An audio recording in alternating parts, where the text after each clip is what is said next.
And I think we are unique in the market because there are a lot of non-alc spirits that replicate traditional liquor flavor profiles, but they're not functional. And then you have a lot of functional drinks who are veering away from traditional flavor profiles and creating their own thing. So that's, I feel like we are kind of in this interesting space. And I think it's a powerful space to be in. And we'll kind of see what the next 5 years hold in terms of evolution and growth.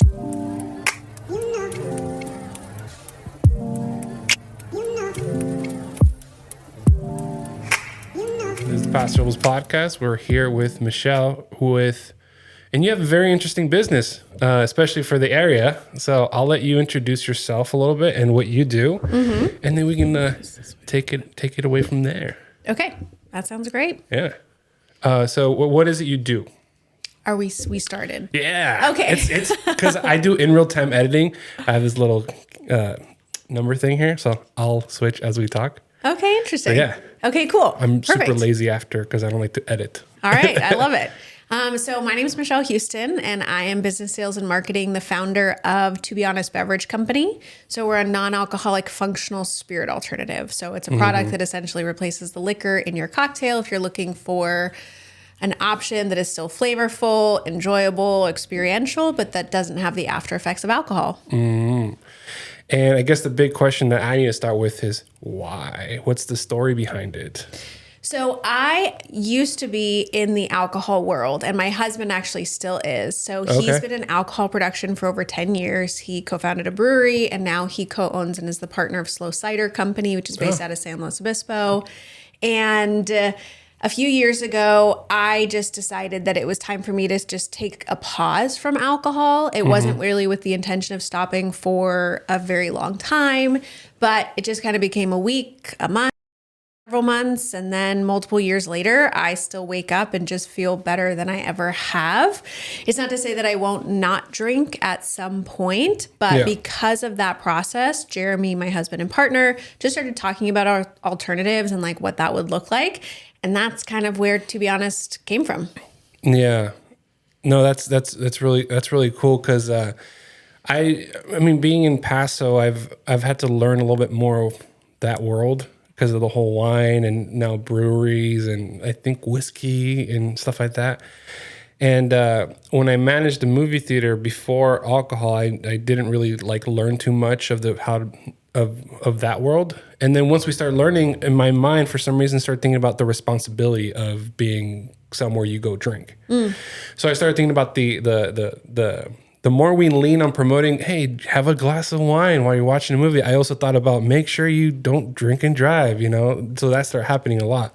So it's kind of cool that you popped up in our small network of people where you're giving them an option to enjoy themselves and not be inebriated.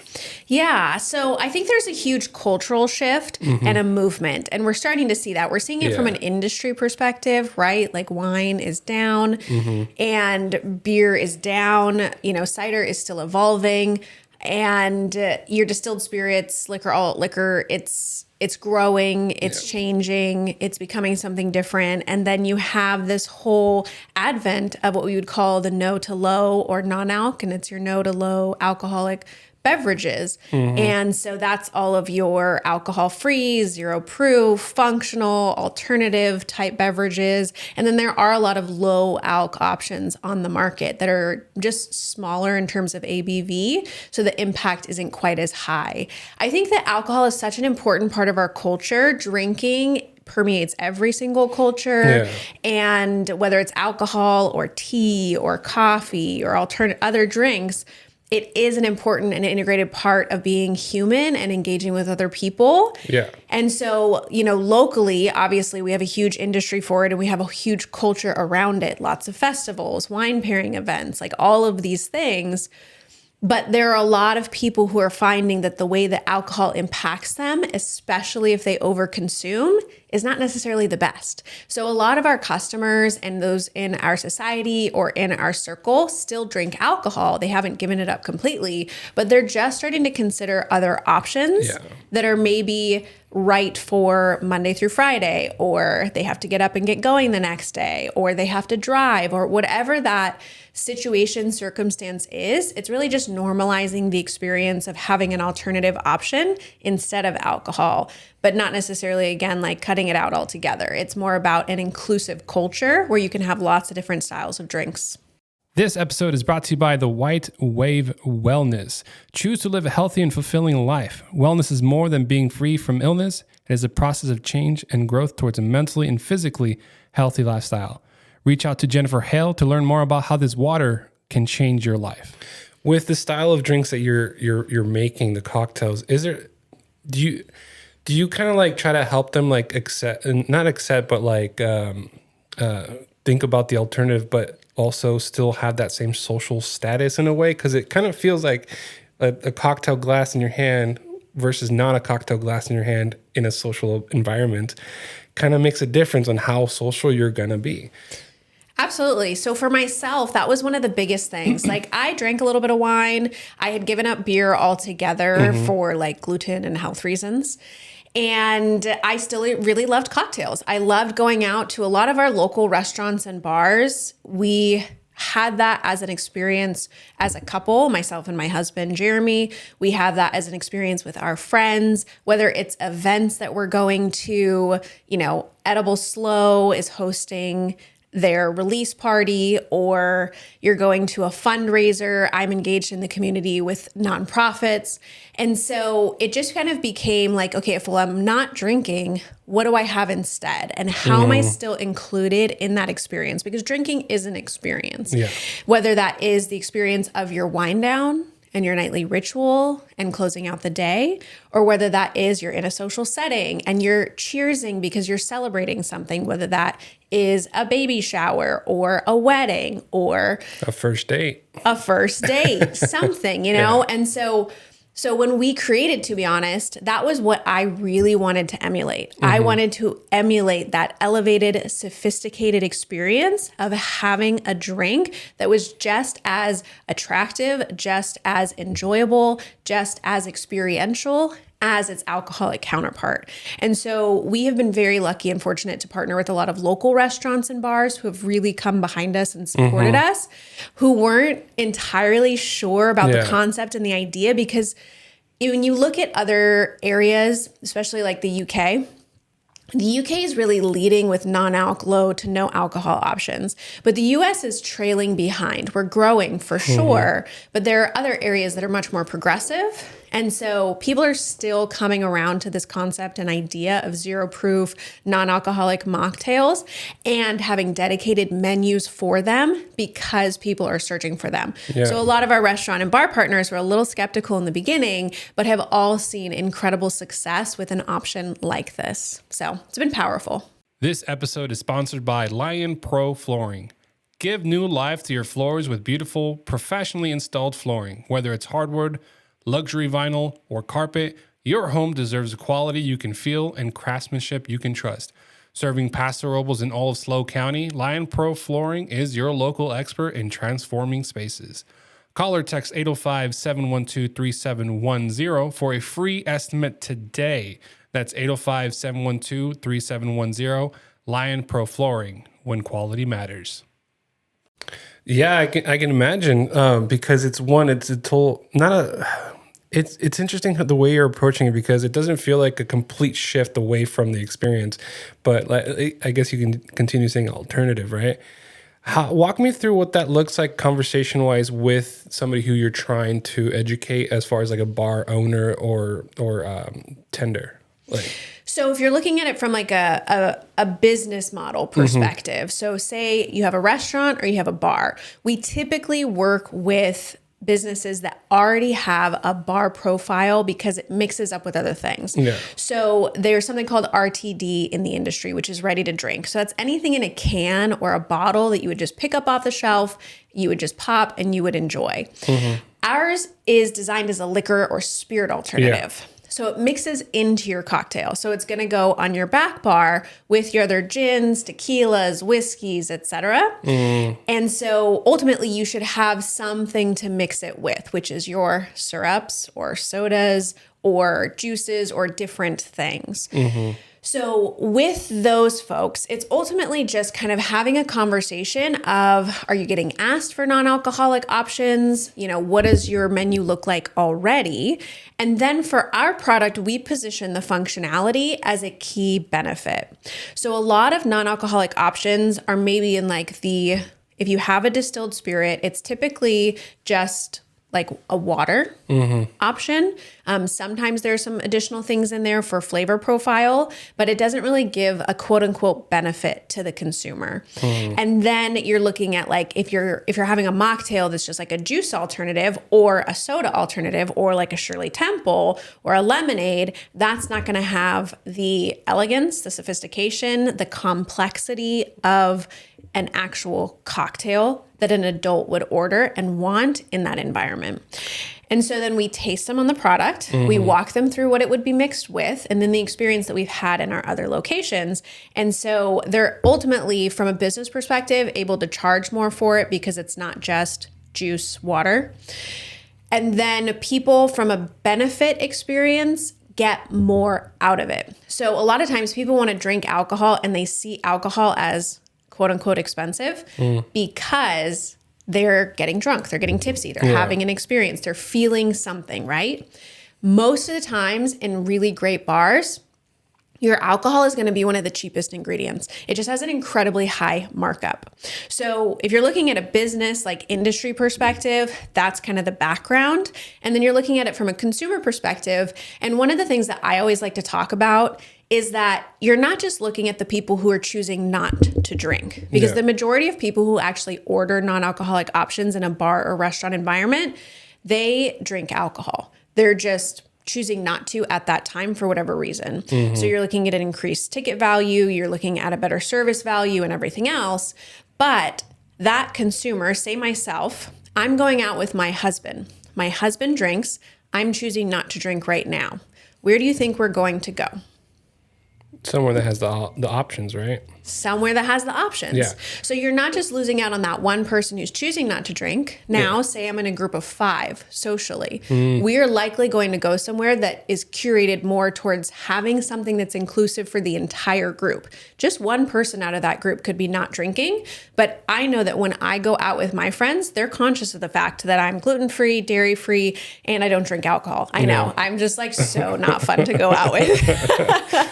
Well, that's why I wanted to bring such an emphasis on the social aspect of it, because there are times where I've hung out with friends, almost no alcohol was involved, and we had some of the best times. And then we try to recreate it somehow. Like, okay, what happened? You know, where did we go? And it's, at some point, people start introducing alcohol again. I'm like, oh, never mind. It's not going to happen. But there have been times where you have a good time, the laughs late at night, you know, just enjoying yourselves on a warm summer night kind of thing, and drinking a bottle of water or soda, whatever it is. And that's why I think your style, your brand is very cool, because it is the social part that's being promoted here, not the non-alcohol part, but the social aspect to it, I think. We like to actually say that our consumer is the main character of their story. Okay. And we're just the supporting role. So we're not necessarily a product-based company. We're a lifestyle-based company. And so our goal is highlighting the consumer, creating the environment, like fitting into a lifestyle that you're choosing. So if you look at kind of what I call the sober curious or non-alcoholic movement, is you're looking at a lot of people who are just making more intentional choices, right? Like choosing clarity of mind, choosing connection and relationship building. And we're seeing a huge shift. I think it's predominantly inspired by younger generations, but older generations are definitely picking it up as well, is that people want to be more present. Like people want to be intentional. They want to be thoughtful. They want to be conscious about their health and wellness. We're more aware of what we're putting into our bodies. We're just having, a different experience. And then when you let go of the pressure from alcohol, or say the intoxication that comes from it, or the after effects. Like I have a lot of friends, like I'll go work out and I'm in a morning class and they're like, I drank too much last night. I feel terrible. And I'm like, oh, well, I feel great. Like I didn't have that same experience. And so people are starting to just kind of come to terms with the fact that alcohol doesn't always make them feel that great. Are there places for it? Is it still, a culture? Is there a heritage? Are there important aspects of it? 1,000%. And we're not negating that in any way. Yeah. It's just a matter of like, oh, well, I've realized that alcohol doesn't make me feel so great. And then there's, of course, the reasons and motivations where I stopped drinking in the first place, which for me was mental health and anxiety. This episode is sponsored by Santos Bros Plumbing. Are you in need of a dependable and effective plumber you can trust? Look no further than Santos Bros Plumbing, your trusted local plumbers in Paso Robles, California. Call them now at 805-360-4679. That's Santos Bros Plumbing. Yeah, that's a big one. That's a big one for a lot of people out there. And hopefully somebody watching this and listening can be like, it's clicking a little bit, So with you approaching them or people approaching you, how do you promote yourself? You go to events, you go to, bars that have like the cocktails. I think on your social media, I've seen you're at events too. Like I even think I saw you at the Slow Expo, like walking by or something, which is fun. It's like, oh, I'm going to talk to her soon, But it was my first time there. And apparently it's like the biggest they've had in a long time, the Slow Expo. Yeah, I heard they had a really great turnout this year. So we are part of the Slow Chamber. Okay. Jeremy, my husband, and myself, we've been integrated in the community for quite some time. I graduated from Cal Poly. He had another business in the community. I sit on Women's Legacy Fund, which is a part of Community Foundation of San Luis Obispo County. I've given back in other ways and been a part of other businesses. And then we've just kind of had a role in the community for some time. So I think that network really helps and supports small businesses, especially at a local level. And then, like I said, our restaurant partners, which I will list for you because they're amazing. You can go check out the product there. You can try it on the menu. You can chat with them a little bit. But out of Paso Robles, we're at In Bloom, as well as Alchemist's Garden and The Ritual. You can get us at Yes Cocktail Company. So they have an actual physical tasting room where they now have drinks, but then you can get us in retail there. We're at Club Car Bar in Templeton.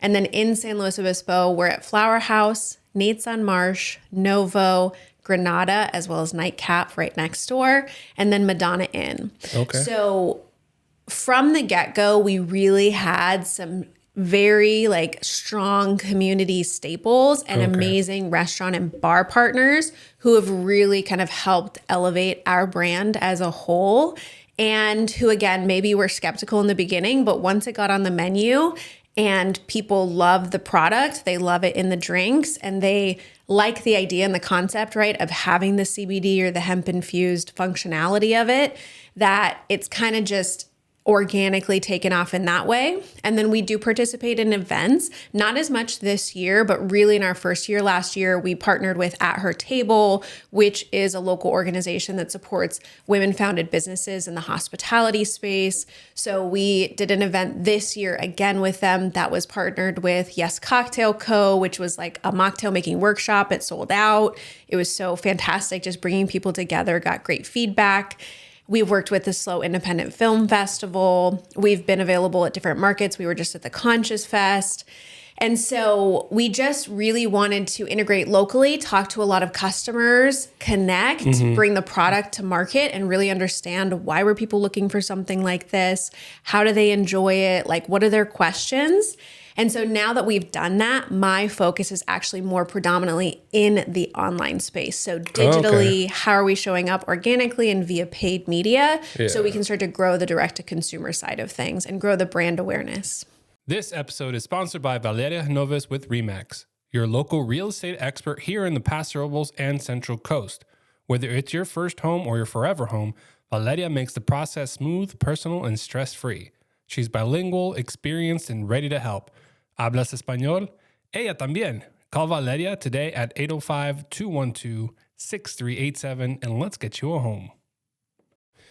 Yeah, with social media, I'm finding out collaboration is a pretty big deal. Because I go through people's social media pages and I look at what does well, what doesn't do well, and I notice the ones that they collab with, you get more exposure because you're touching on two audiences or three or four or five, and I don't know who's listening, who's watching, but can you explain to me at least for sure what goes in the whole cocktail, like ingredients wise?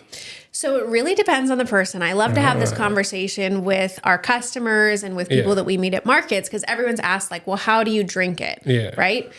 And what we've realized is that not everyone is used to making their own cocktails at home. So it's not as common, right? You go out to the bar, you order a drink off the menu, they make the cocktail, it appears in front of you. It's like magic. You don't really understand what's in there or anything. So that's something that we've actually kind of come to terms with, that because we make cocktails at home and we have made cocktails at home. My husband will make up cocktails. And so we just kind of thought it was a little bit more integrated into people's lives. But what we're finding is that people actually just really like simple. So a lot of our customers will have it with so our product at the base, to be honest, Focus. So Focus is that gin-inspired, very botanical, herbaceous flavor profile. Add it with a little bit of soda water and then maybe a squeeze of lime or bitters. And that's someone who really doesn't want sweet. They don't want sugar. Our product is a zero sugar product. There's a little bit of monk fruit sweetener for flavor profile balancing, but it's zero sugar. And so a lot of people who are concerned, especially with alcohol, or if you get a mocktail, it's like juice and syrups and like your sugar content gets really high really quick. So that's for our more like bitter flavor profile consumers who really like that. And then for someone who wants something a little bit more complex, or they want to add a little sweetness, they can either mix it with like a traditional soda. So some people like it with squirt because it's kind of got like a citrusy profile. So anything in the lime, lemon, citrus, grapefruit category works really well. And then I've been trying it with a lot of different sodas. So like Olipop or Poppy, which is kind of more like a quote unquote healthy alternative to soda. There's a local handcrafted soda company, Root Elixirs. And so our product mixes really well with a lot of theirs. They have a strawberry lavender that's delicious. And so you would have our product at the base, a cup, 1 to 2 ounces, and then just pour that soda right on top.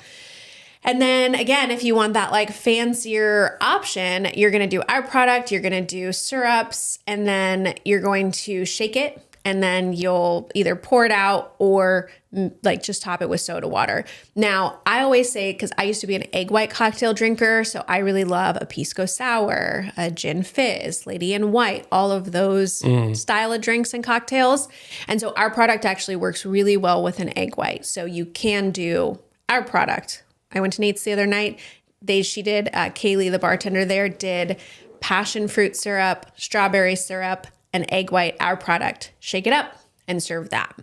So it just kind of depends on the person, what they like. We want our product to try to fit into their lifestyle as much as possible. And then every once in a while, say if they have some friends over there, if they're doing something a little more, they can get a little bit fancier. So just kind of depends.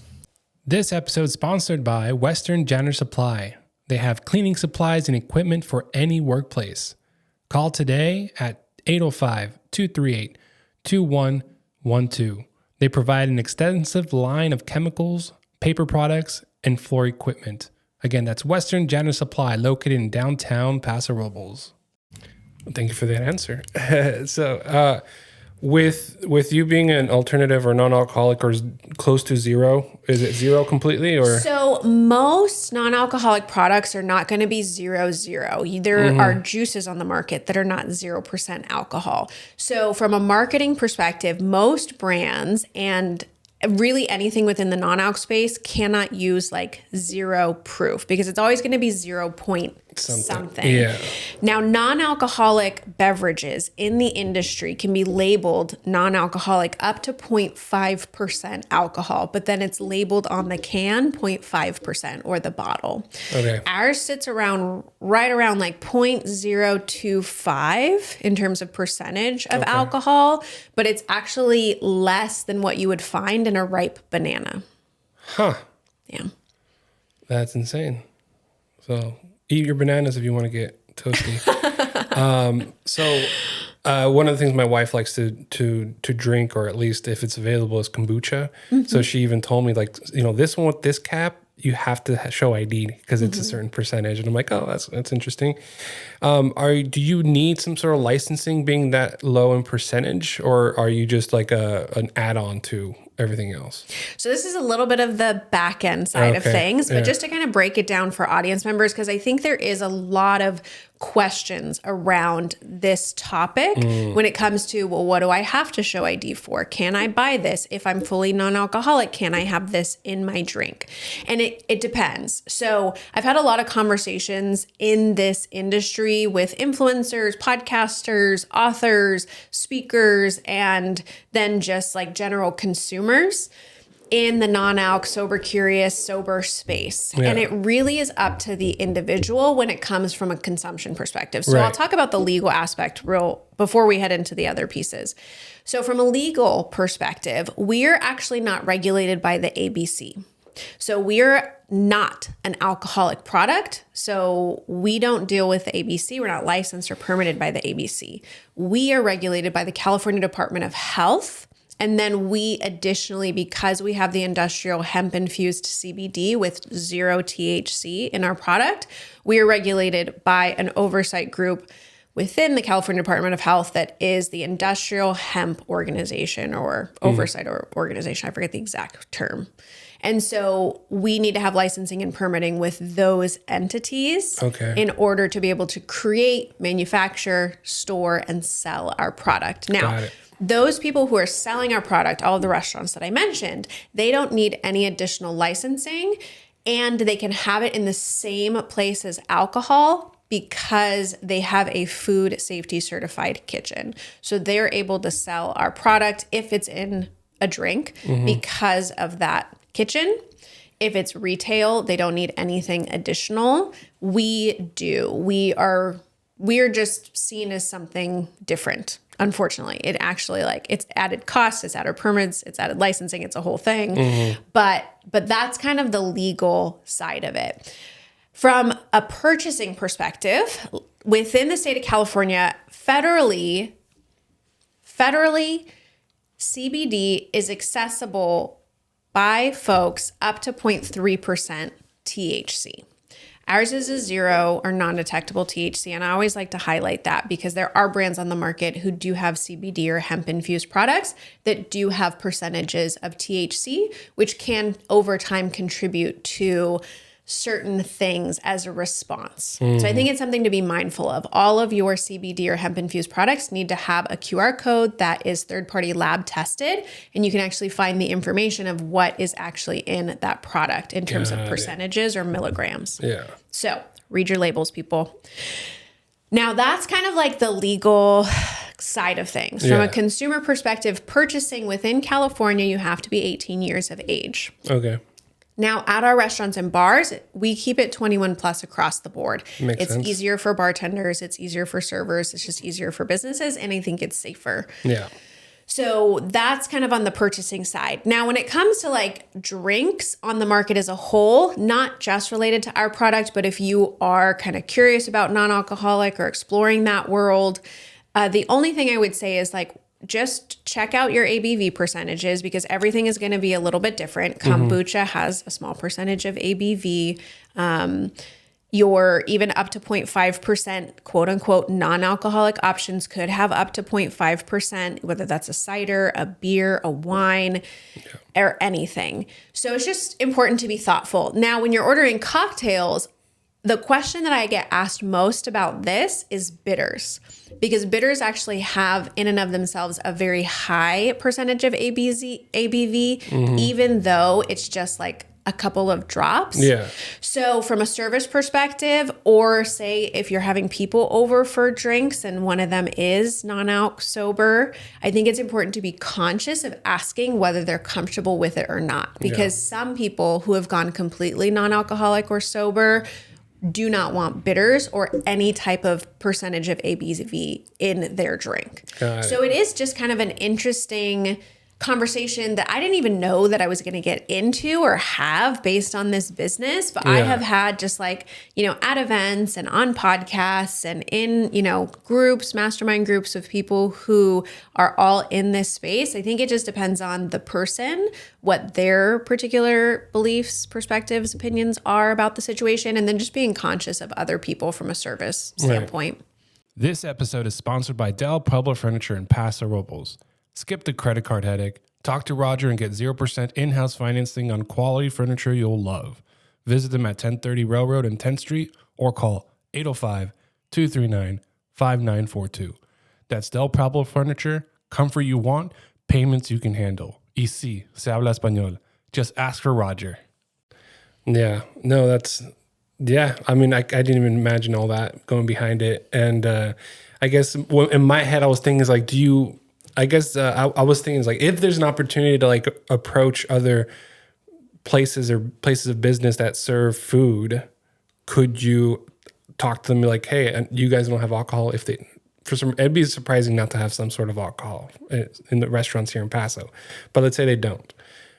Are you able to introduce that somehow or like build from scratch a cocktail menu like that, or do you usually go to somebody who already has a cocktail menu? Usually it's people who already have a cocktail program in place, because if you're planning on having drink options at your bar, it can be kind of extensive. You start getting into your different types of syrups, you've got all your garnishes, you've got just like what I like to call accoutrements. So these things that go with your bar program that are just as important as the alcohol that you're sourcing, right? So we could definitely go into locations. Say, for example, someone has a lemonade and they just want to have some type of like elevated option, or they want CBD in it. Yes, theoretically, like our product could come alongside. Or say they serve sodas and they're like, well, I just want to be able to add a couple shots of TBH to the soda and have it be a CBD option. Novo is a great example of the fact that they have a drink on the menu that is dedicated to our product, but then you can also add in ounces our product to sodas that would just be normal otherwise. And they have like, more handcrafted style sodas made in-house. Okay. So it is an option. We just tend to stick with people who already have something in place. Yeah. But I have spoken to a couple different locations where they don't necessarily have a full liquor license. They're beer and wine, but they want to be able to offer some type of spritzer or kind of like low lift drink option that kind of gives the feel of a cocktail. It would be a good fit in that setting if they were wanting something, again, that was like non-alc, but still functional and felt good. Yeah, because I was thinking the movie theater. Yeah, movie theaters, maybe. It kind of just depends on what they have set up in terms of how it all works together. Again, it has to be added to something. So that's why we found the fit works really well in bar environments, and for, our bartenders and bar managers who really care about cultivating a unique program and a thoughtful program. There are locations who it's just like they just slang whatever and everything else, and people going in there aren't really looking for like a cocktail experience. They maybe are just looking for like a hard alcohol drink. Those aren't really also the locations designed for our product. It's more for intentional choices, well built out complex cocktails and things like that. Well, it seems you got a lot of exposure already. I did notice sort of like a camper or trailer style you take to events, like with the little sign outside. Do you make drinks at events often? And are you able, or do people can hire you to go to like a wedding or a quinceañera or whatever? Yeah, that's a good question. So we really haven't explored that option. That's really like a service-based option. We have done some partnerships with like Tar Creek Ranch, for example, is a great example of a wedding venue where if they do have an event coming in, a wedding, a celebration, and they already have a bar, our product is a great addition to the bar menu. So say you have like a classic gin cocktail on the menu, a gin and tonic, or some sort of mixed option. For those guests or attendees who do not want to drink alcohol, having something like our product, again, provides that really wonderful, sophisticated experience and flavor profile without dealing with the after effects of alcohol. Yeah. So it's coming back to that conversation of social, of inclusivity, of enjoyment, of being thoughtful and welcoming and inviting to your guests or in whatever environment you're kind of looking to enjoy beverages. So, we may introduce a service in the future. Right now, we've just done events where we're able to sell bottles. We were at the Conscious Fest, and so we actually made drinks or cocktails at that event. Okay. But that was the first time that we've actually ever done that. So it's kind of as a business, there are evolutions, there are steps you take, there are different directions that you go. We're introducing syrups soon, and then we'll want other products and SKUs. And then we've talked about different products. And so you just kind of evolve with what feedback you're getting, what seems to be successful, and the different routes you can take. So it's not a service right now, but if you do have an event, getting our product for the bar service is a great addition and a really easy, accessible way to have that welcoming, inclusive environment for guests who don't want to drink alcohol. This episode is brought to you by Rad Scooter Deli on 6th Street. Craving something delicious in Paso Robles? Rad Scooter Deli on 6th Street has you covered. Enjoy tasty sandwiches, fresh salads, and smoothies like the Banana Nut Blast, my personal favorite. Kick back on the covered patio, sip on a cold beer and wine, and enjoy the easy parking. Order online for pickup or dine-in. And here's a treat. Use promo code PODCAST for $5 off your next order. That's PODCAST for $5 off your next order. Open daily from 6:30 a.m. to 4 p.m. Rad Scooter Deli. Local flavor, fast and fresh. And are you working that event, or do you train the bartender at the event with your product? It'd be more so working with the bartender. So whatever your bar service person was doing, it would be just they would be using in the drink. The only big thing from a service perspective is you cannot mix it with alcohol. So as a consumer, you can have an alcoholic drink and say you just want to have red wine with your steak at dinner, but then your nightcap is a TBH or Focus cocktail. That's a good way to enjoy the experience of both options. But all of our restaurant partners, bars, and any bar server cannot mix the two together. Okay. And you mentioned earlier RTD, ready to drink. Is that something you have planned? Because you said you just sold the first event, you actually sold pre-made drinks. Yes. Are you planning to do that more often, like available for people to buy, like in a 6-pack, or not 6-pack, a 4-pack, or whatever the sizes are? Totally. I think that at some point we would like to do cans. When we were first ideating around the original concept, we actually thought that cans were how we were going to go to market. But if you look at the volume of cans that you have to do and then the distribution model associated with it, is very challenging. And you essentially have to have a lot of money or investment to really make it worthwhile. And then in order to scale it, it's a whole different animal. Yeah. For us, the more boutique experience of having the 750 milliliter bottle is much more approachable for our direct to consumer because they can get 25 drinks out of a bottle as opposed to buying 25 cans of a CBD canned option or drink option, right? And so that was that. And then from a bar perspective, there's a lot of limited space in your bar environment, typically, especially refrigerated space. So your RTD is typically going to want to go in a fridge. If you have canned beer, canned wine, canned options, it's usually going to have to be refrigerated. And it's tough to fit into that space. But if you just have a 750 milliliter bottle that is shelf stable, doesn't have to be refrigerated, and it fits in with all the other drinks and syrups that you already have behind the bar, it's just a smart way to go about a product, in my perspective. Not that I'm giving myself all the credit in this scenario, but just looking at the market, what was available, and what we thought would be 1, scalable, 2, approachable, and 3, beneficial, like win-win relationship between us as a business and then the people we're working with, consumers and businesses. We thought that would be the better option. So with this, you're pretty much the expert in your field. Right. I see that. Is there anybody else in that's doing something similar that you know of, or is the approach you're taking a little bit more specific? So there are definitely competitors on the market that are in the same category and niche, and they've been around for quite a bit longer, much more established. We're very small, very local, very handcrafted at this point.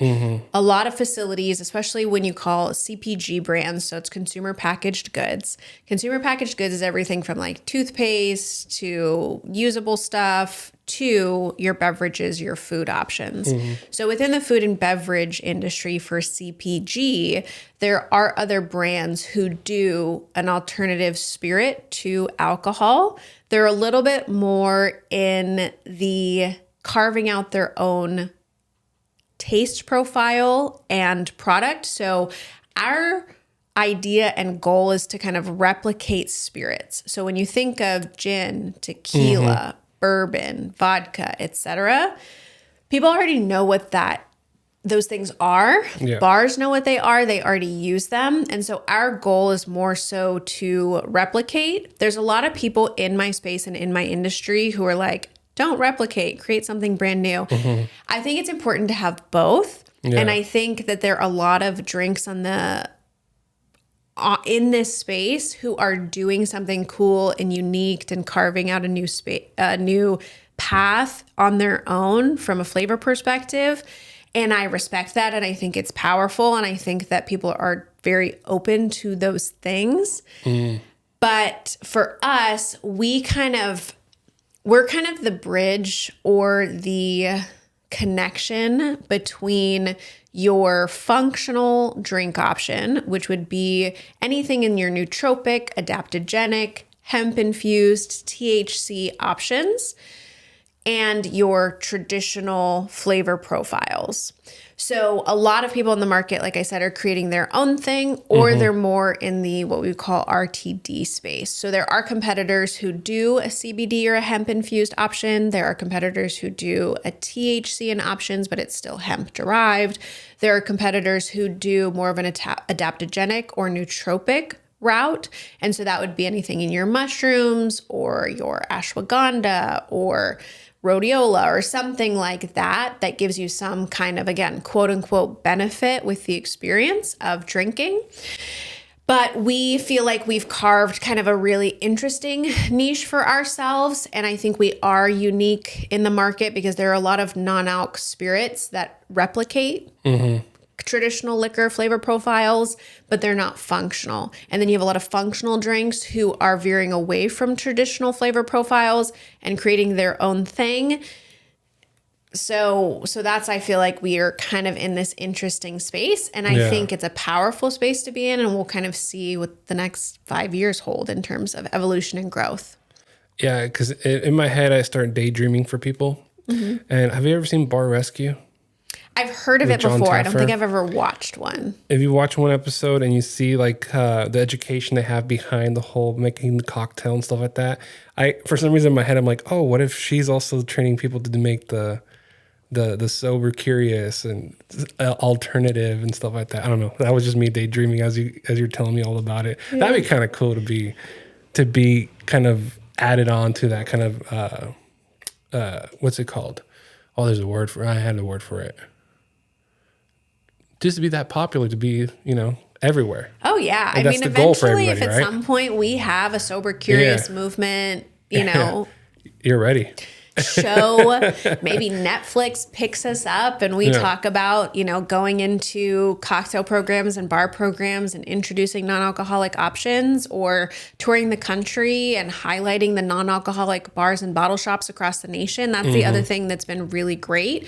We've been getting into non-alcoholic bottle shops across the nation. Okay. And so we're actually doing an event in San Diego this weekend for Monday morning. We're in Good News Bar down there, and they'll be open soon. All the Bitter up in Chico has been a supporter from early on, and we'll be doing an event with them in August. And then we have other brands, Alt Bar in Rochester, New York, Orangely in Tennessee, more or less craft bottle shop. Like we're starting to get into a lot of different locations and kind of grow. And that's why it's so important for me right now to grow the brand awareness of the product and get people invested in the lifestyle. Once they have the product and they understand it and they use it, our customers love what we're doing and what we offer and the type of product that it is. So we know we have a really strong product. It's just now about getting the word out, getting the brand out there, getting people to understand what it is and how to use it, which is, I think, always a big part of the conversation. And just enjoying the process, right? Like doing fun events or doing cool things online and getting people interested and to come along with us as a part of the journey and as a part of the story that we're building. Yeah, no, I agree. And I guess with the next thing I would want to ask, so we can bring value or a lot more value that you've already brought, is where can people find you? How can they reach you? Do you have a YouTube where you make the cocktails? Like those kind of information. So online, you can find us at To Be Honest Bev, which is TOBE Honest, and Bev is in Beverage, BEV. And that's all of our social media channels. So you can come find us on pretty much any platform. We're not super active on all of them just yet. We're still working on building that consistent presence. We spend most of our time on Instagram. You can find us on the website. We're direct to consumer. We ship anywhere outside of Slow City, but we do a free complimentary Slow City delivery. So if you're listening in slow, then we'll drop it off to your doorstep. But you can purchase online. So it's, again, tobehonestbev.com, TOBE, honest, bev is in beverage.com. And then we're in retail, Yes Cocktail Co. here in Paso Robles, and then Slow Ranch Market down in San Luis Obispo. And we get a lot of people going to the Slow Ranch Market location. Okay. So go into the marketplace there. You can get us in person. And then if you want to try it or see how it works in a cocktail, definitely go to those locations that I mentioned: Paso Robles, Alchemist Garden, The Ritual in Bloom, Club Car Bar in Templeton, and then those locations in San Luis Obispo. And yes, we're actually planning on launching YouTube very soon here in terms of like how to make it at home, how to enjoy it, fun things, more educational topics. Because I do think when people come into this space, if say this is the typical situation, is that people are like, well, I kind of want to cut back on alcohol, but I don't really know what to do or where to go from here. Because the industry in the non-alc low ABV space can be a little bit confusing. And so we want to definitely help with the education, having this kind of conversation and answering the general consumer questions I think are really important. I think it's also a little bit intimidating because even as much as I feel like I'm in this space constantly, I still think that generally a lot of times people feel a little bit of trepidation when they're not drinking, a little bit of peer pressure when they're not drinking, a little bit of maybe judgment or criticism. Yeah. And so I think it's important to be thoughtful about why you're making that choice as a consumer and be strong in that decision, whatever the reason is for you. It's a good reason, to not doubt that. And then find and search for opportunities to try things that make you feel just as excited and just as joyful and just as intentional when you're in that environment of other drinkers, so that you can kind of still enjoy the social, the experience, the culture of it. And so you don't feel like now you're left out, or you don't feel like, oh, this is weird, So I think it's important to have that conversation. We plan on putting a lot more content out around those things. Yeah, no, I think that, it's going to be very, I'm looking forward to seeing all that happen for you. Is there any last word of advice you want to give to people who are trying to cut back? Yes, I think so. From my own experience, and I do have people who reach out to me with this question of how I essentially start to kind of cut back on alcohol, or I really need my glass of wine to have that stress relief or wind down or experience at the end of the day. And I think it's so important just to acknowledge that that's not a bad thing. I just think when we put shame and guilt or embarrassment or these negative emotions around the choice, then it makes it hard to shift away from it. And so you can just acknowledge, why am I having that beverage? Is it because I'm stressed out? Is it because it's a habit? Is it because my partner is drinking? Is it because I'm getting together with my friends? Like, what is the trigger and the reason behind the consumption in the first place?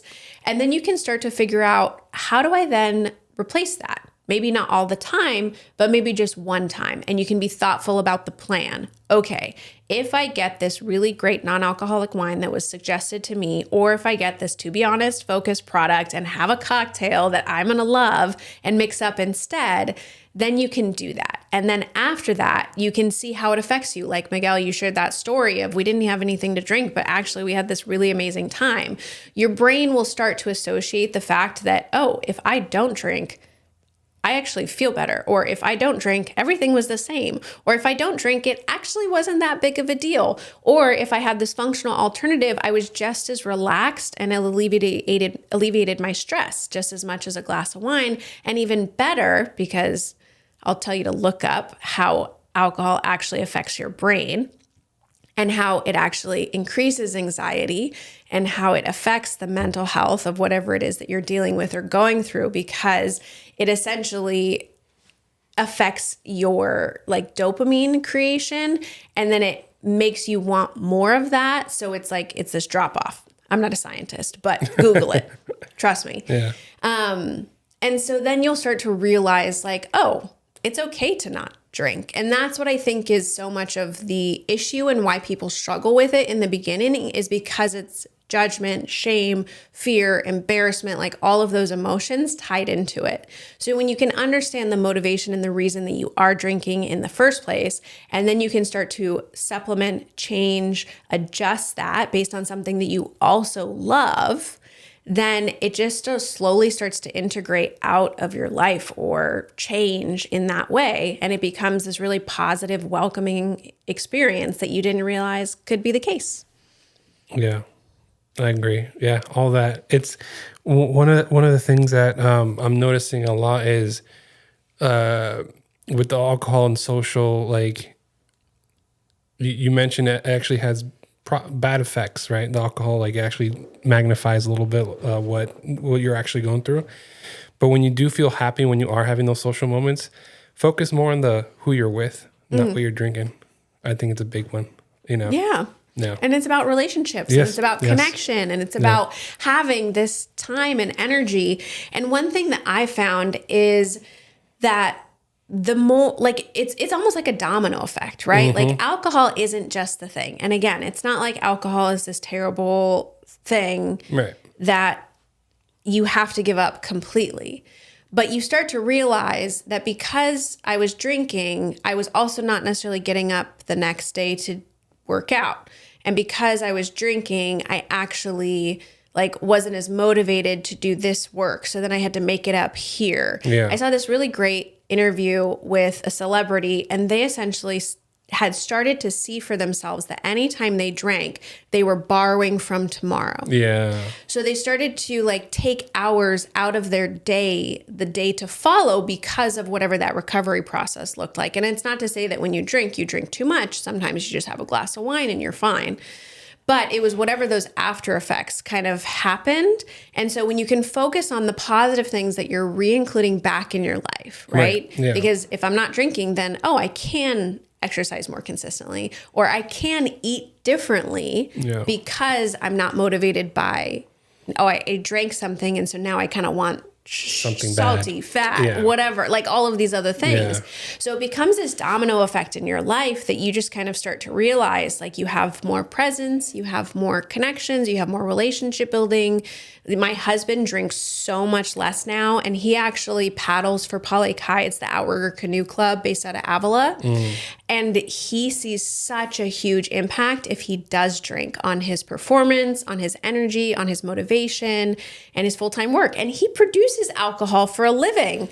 You know, so it's not to say, again, that he's cut it out completely, but he just finds that when he has a 0.0 Heineken instead of a beer at night, he feels better. He wakes up better. He enjoys that more. So again, I think that just to kind of reiterate that it's about inclusivity, it's about alternatives integrating into a lifestyle that you want to create for yourself. And it's just about questioning. Really, the Sober Curious movement is all about questioning your relationship with alcohol, because we have such a predisposition to, oh, I drink at happy hour when I get together with people. I drink at dinner because I have a glass of wine. Yeah. I drink at this time. I drink at, oh, wait, alcohol is actually integrated into everything that I'm doing. Why is that? And so when you start to question that and you start to shift the perspective and the narrative and the lens of how you're living your life, things change. And you, again, start to recognize the ways in which it can be different. And so